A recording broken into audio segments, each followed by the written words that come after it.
This can be calculated by using sine rule.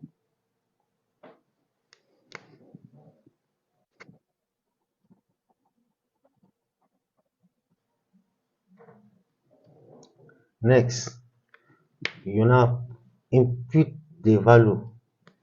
So from here, our A is 20 centimeter as given over sine A,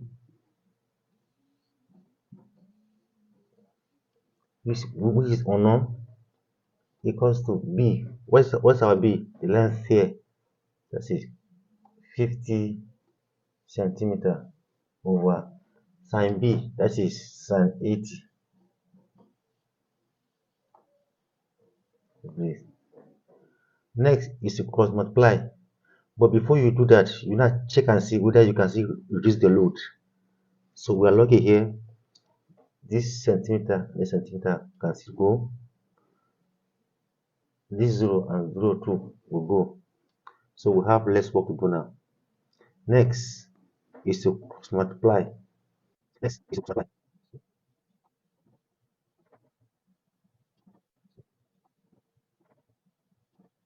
So next, you find the value of sine A, which is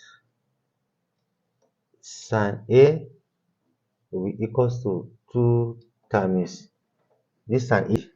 Then you have 0 0.98, 0 0.9848 all over 5. You have 0.3939.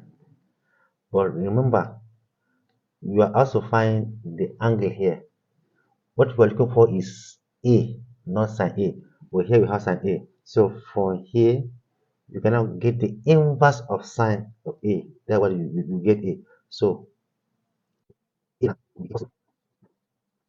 this one is sine inverse of A.